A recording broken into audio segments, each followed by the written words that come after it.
안녕하세요. 저는 올해 45살이 된 남자입니다.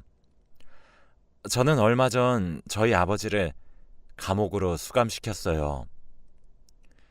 누군가는 제가 불효자라고 여기고 손가락질 할 수도 있지만 제 이야기를 한번 들어보시면 분명 생각이 바뀌실 겁니다.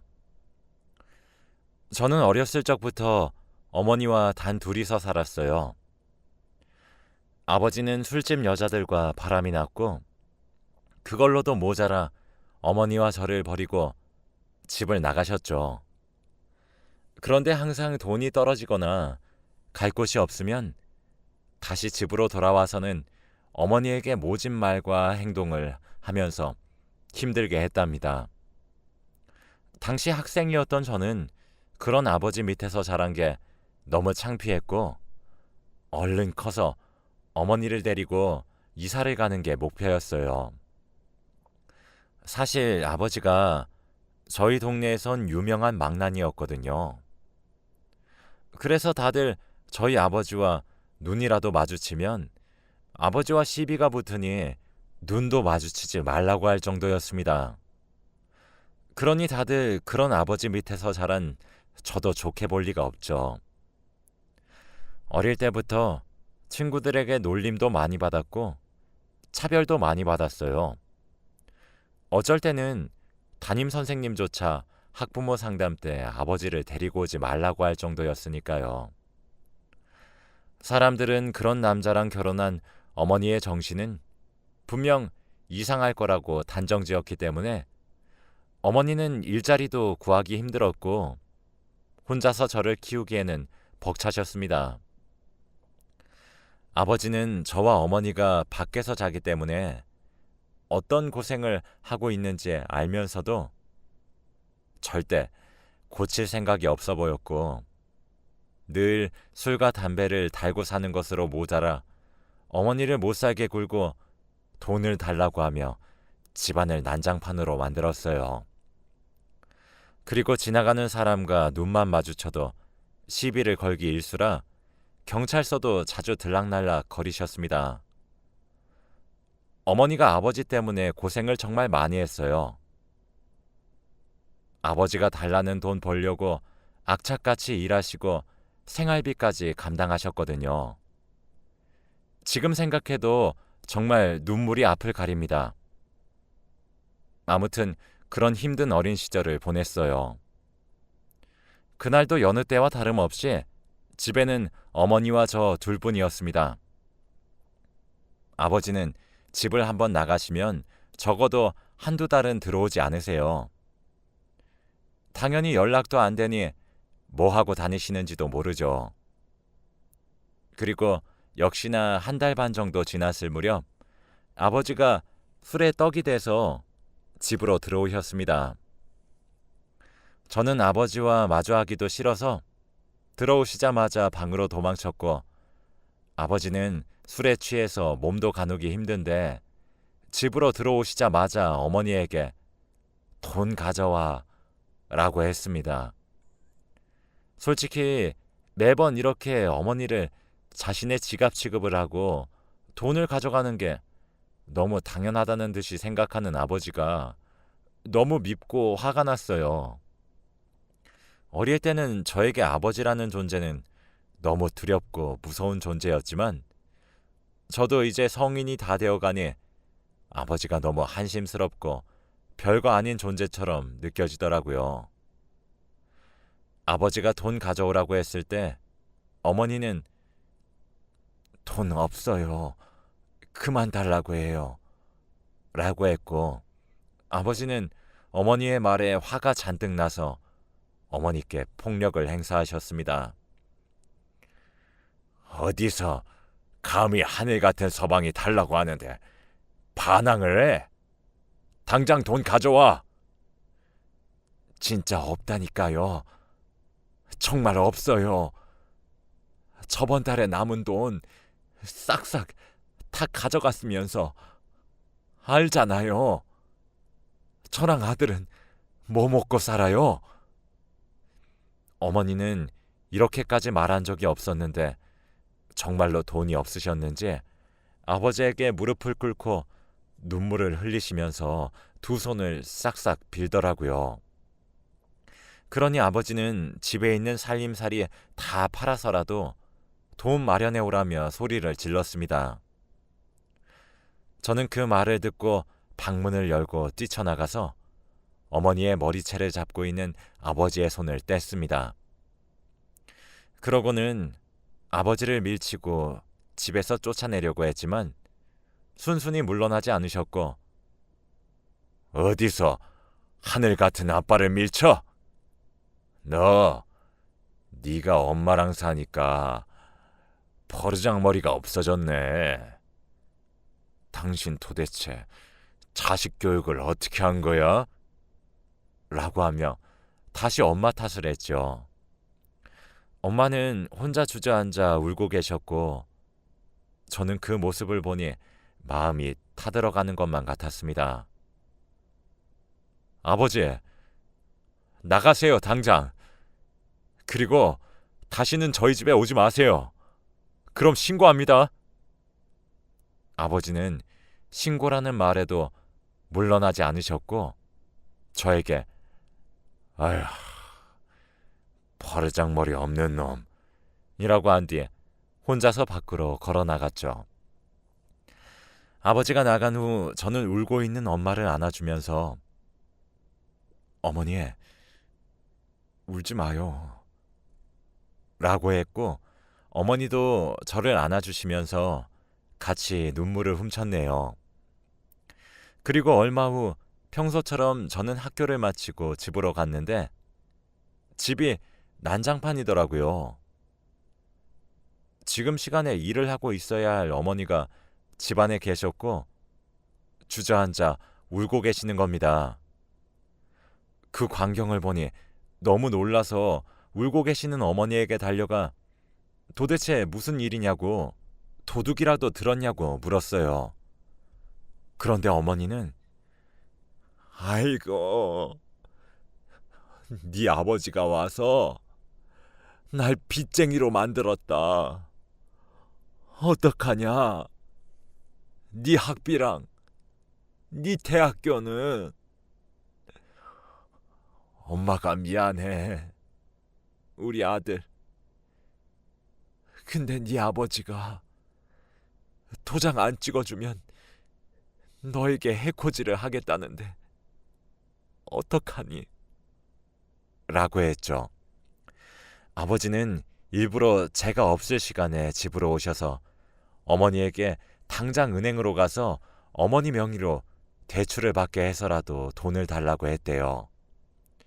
당연히 어머니는 안 된다고, 아들 학비라고 아들 인생 망칠 일 있냐고 했지만 아버지는 아랑곳하지 않으시고는 돈을 달라고 하며 집을 난장판으로 만들었다네요. 그래도 어머니가 마음을 돌리시지 않자 아들을 외부와 완전히 단절된 외딴 절에 보내버리겠다고 으름장을 놨다고 해요. 그 말을 들으니까 정말 아버지가 제 친아버지가 아닌 것 같더라고요.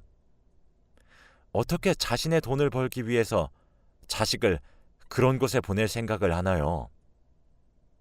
그 이야기를 듣고 집안 꼴을 보니까 너무 화가 치밀어 올랐고 사람 목숨을 너무 쉽게 생각하는 아버지를 아버지라고 부르고 싶지도 않더라고요. 저는 어머니에게 당장 아버지와 이혼을 하라고 했지만 어머니는 그럴 수 없대요. 이미 수백 번이나 이혼을 요구했지만 아버지가 거절을 했던 거죠. 그때 고등학생이었던 저는 이런 사회가 너무 싫었고 왜 어머니 같은 사람만 피해를 봐야 하는지 도무지 이해가 되지 않았습니다. 그리고 한 달이 지났어요. 분명 이맘쯤이면 아버지가 와서 또 집에 행패를 부린 뒤에 돈을 뜯어가야 하는데 한두 달이 지나도 오시지 않더라고요. 어머니와 저는 드디어 해방된 거냐며 좋다고 했고 아버지를 점차 잊어가고 있었습니다.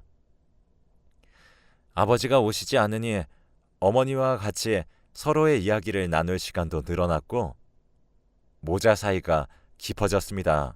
그런데 어느 날 충격적인 것을 보았는데 바로 어머니의 손목에 남겨진 아버지의 손자국이었습니다. 그걸 보니까 아버지가 어머니에게 정말 씻을 수 없는 상처를 남겨주셨다는 생각이 들어서 아버지가 이대로 영영 저희 곁에 오지 않으셨으면 했습니다. 저는 성인이 되었고 공부를 하고 싶어서 대학교를 가고 싶었지만 학비도 너무 비쌌고 저는 돈이 급했기에 바로 공장에 취업했어요. 그렇게 드디어 그 지옥 같은 삶에서 해방이 되었다고 생각하고 몇 년이 흘렀습니다. 그런데 몇 년 후 아버지가 찾아오셨어요. 아버지의 얼굴은 몇 년 전과 되게 달랐는데 얼굴에는 안색이 좋지 않아 보였고 몸도 야위고 힘이 없어 보이더라고요. 그리고 술도 먹지 않고 담배도 피지 않으셨습니다. 어느 날 자연스럽게 저희 집 문을 열고 아버지가 오셨고 몇 년 만에 본 아버지의 모습을 본 후에 어머니와 저는 얼어버렸습니다. 그런데 아버지가 하는 말은 충격적이었습니다. 미녀가 네 아비가 간암이란다. 간이식 좀 해다오 라고 하더군요. 매일같이 밥 대신 술과 담배를 지니고 살던 아버지가 간암에 걸리셨다고 하더군요. 그런데 안색을 보니 정말 아파 보였고 예전처럼 어머니의 머리채를 잡고 막말을 내뱉는 사람의 모습이 없으니 신기했습니다. 그리고 약간 마음이 아파오기도 했지요. 그런데 왜 제가 간이식을 해야 하나요? 솔직히 어렸을 때부터 아버지 때문에 놀림도 많이 받고 차별도 많이 받아서 졸업도 겨우 했고 그리고 무엇보다 어머니에게 씻을 수 없는 상처를 주었고요. 도대체 왜 제가 간이식을 해주어야 하죠? 저는 그래서 아버지의 부탁을 단숨에 거절했습니다. 아버지는 제 대답을 듣고 굉장히 놀라하셨는데 아마 제가 자식이니까 간이식을 당연히 해줄 줄 알았나 봅니다. 저는 절대 안 해줄 거니 다신 찾아오지 말라고 차갑게 아버지를 밖으로 보내려고 했는데 그때 아버지가 신발장에 있던 꽃병을 던지시는 겁니다. 바닥으로 던지셔서 다행히 맞지는 않았는데 그래도 유리 파편 때문에 발바닥에 유리가 몇 조각 박혔죠. 저는 아파하면서 피를 철철 흘리고 있었는데 아버지는 이놈의 자식, 아버지가 간암에 걸려서 간이식 좀 해달라는데 그게 그렇게 싫어? 어떻게 아버지한테 그것도 못 해주냐? 라고 하더라고요. 그러고는 신발장 위에 있던 어머니와 제가 단둘이 찍은 사진이 들어간 액자를 집으시더니 저에게 던지시려고 했고 저는 발에 박힌 유리 조각 때문에 아무것도 할 수 없는 상황이었습니다. 아버지가 액자를 던지시려고 했던 그때 어머니가 저를 감싸 안으셨고 어머니가 저 대신 아버지가 던진 액자를 맞으셨어요. 어머니 등에 액자가 맞았고 뾰족한 부분이 등에 긁혀서 상처가 심해 보였죠. 어머니는 소리를 지르시면서 아파하셨고 아버지도 그건 생각 못하셨는지 당황하시면서 집을 나가셨습니다. 저는 아버지를 잡을 수 없었고 당장 119에 신고해서 어머니를 병원으로 모시고 가야 된다는 생각밖에 없었어요. 그렇게 병원으로 가서 저와 어머니는 치료를 받았습니다. 다행히도 조금만 더 상처가 깊었으면 큰일이 날 뻔했다고 하더라고요.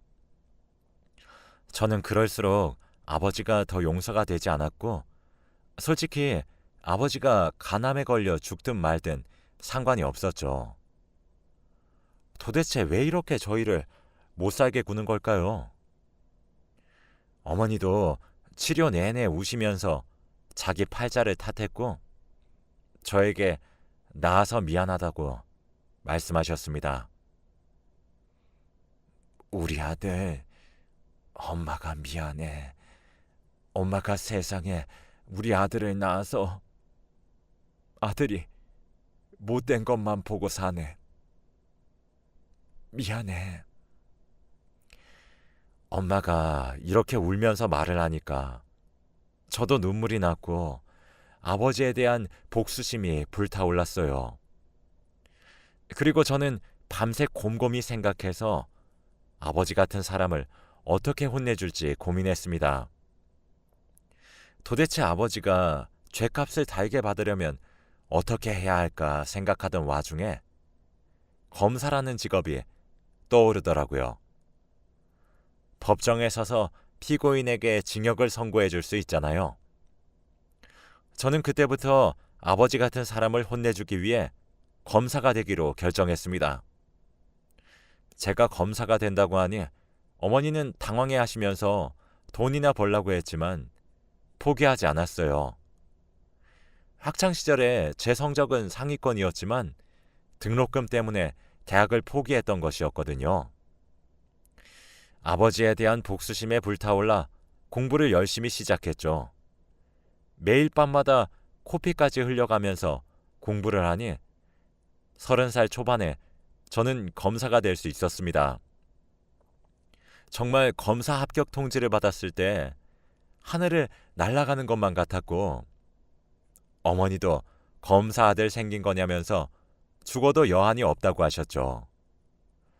저는 드디어 어머니가 무슨 일이 생기면 제가 보호할 수 있는 직업을 가지게 되었답니다. 그렇게 검사 일을 열심히 했고 몇 년 차가 되었어요. 그동안 정말 많은 사건들을 해결하고 보면서 저희 아버지 같은 사람이 되게 많구나라는 것을 느꼈습니다. 아버지는 그때 어머니에게 액자를 던지신 후 한 번도 저희 집에 오지 않으셨어요. 한동안 오시지 않길래 혹시 어디서 죽은 건 아닌가 싶어 동사무소에 가보면 아직 잘 살아 계시더라고요. 간암이면 지금쯤 세상에 없으셔야 하는데 말이 전혀 되지 않았죠. 분명 거짓말이었던 게 분명했습니다. 아무튼 몇 년 동안 저는 검사 일을 하면서 바빴고 어머니는 제가 검사가 되자마자 일을 그만두시고 집에만 계세요. 그렇게 열심히 인생을 살아가고 있었습니다. 하나의 사건이 끝나고 또 다른 하나의 사건을 담당하게 되었어요. 이번 사건은 조금 컸는데 한 남자가 할아버지를 무차별 폭행한 사건이었죠. 저는 무슨 이런 경우가 다 있냐며 화가 잔뜩 난 채로 파일을 열어보았는데 정말 충격적이었습니다. 피고인의 얼굴이 바로 저희 아버지였거든요. 몇십 년 전에 집을 나가신 후에 한 번도 본 적이 없는데 너무 당황스러웠죠. 아마 아버지는 제가 검사가 된 걸 모르실 거예요. 그리고 담당 검사가 저인지도 몰랐겠죠. 저는 드디어 아버지가 죗값을 달게 받을 기회가 왔다는 것을 느꼈고 그 사건을 어떤 사건보다 더 열심히 조사를 하고 준비했어요. 그렇게 1차 재판이 시작되었습니다. 피고인석에 앉아있던 아버지는 검사석에 앉아있던 저를 보시더니 엄청 놀라셨고 저는 반응해주지 않았죠. 아마 검사가 저인 것을 보고 무혐의로 풀려날 것이라고 생각했던 것 같아요.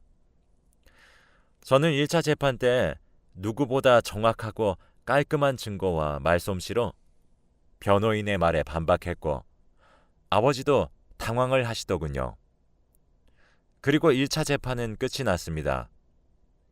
당연히 검사 측이 유리하게 흘러갔죠. 재판이 끝나니 아버지가 저에게 오셔서 너 미쳤냐? 네 아버지가 지금 수갑 차고 있는데 아주 이를 갈았더라. 왜? 저 호래비한테 돈 받았냐? 2차 재판 때는 나 무죄로 밝혀. 알겠어? 라고 하더군요. 저는 예전의 제가 아니었어요. 그동안 많은 걸 배웠고 아버지 같은 사람이 제일 이기기 쉬운 상대라는 것도 알았거든요. 저는 아무 말도 하지 않고 지나갔습니다. 그런데 아버지는 제가 아무 말도 하지 않는 걸 긍정의 대답으로 받아들였는지 피해자 측 가족들에게 가서 농락을 했다더군요. 저 검사가 내 아들이요.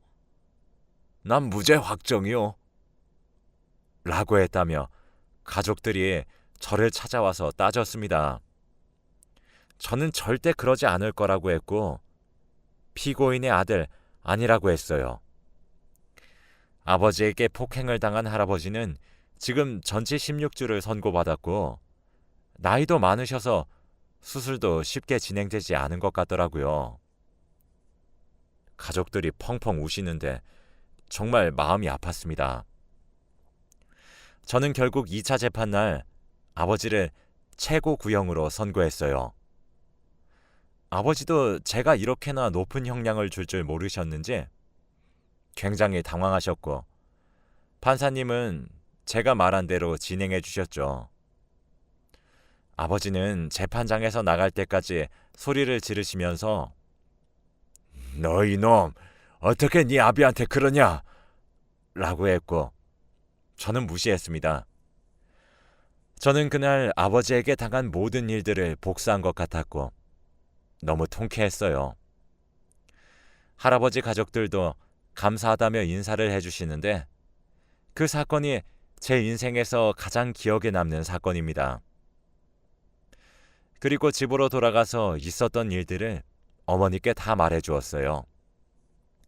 어머니는 오랜만에 들은 아버지의 소식에 놀라셨고 혹시나 아버지에 대해 최고 구형을 선고한 게 화를 내실까봐 겁났는데 다행히 어머니는 잘했다고 칭찬해 주셨습니다. 그렇게 저와 어머니를 괴롭히시던 아버지는 죗값을 달게 받으시러 감옥으로 들어가셨고 저와 어머니는 진정으로 해방되었습니다. 당연히 어머니와 아버지는 진작에 이혼을 하셨고 저희에게 접근하지 못하게 하는 신청도 했어요. 어머니는 이제서야 자유를 만끽하시고 새 삶을 살고 계십니다. 매일같이 쉬는 게 적응이 안 된다고 하시면서 일을 해야 할 것 같다고 하지만 전 절대 일하지 말라고 합니다. 항상 아버지가 없으시면 언제 또 나타나실지 두려워하셨는데 지금은 그런 게 전혀 없으세요. 이제 어머니가 행복하셨으면 좋겠습니다. 마음의 상처도 조금씩 치유하고 있는 중이에요. 여러분들도 제 이야기를 들으시고 혹시나 제가 불효자라고 생각하시는지 궁금합니다. 제 이야기는 여기까지예요. 들어주셔서 감사합니다.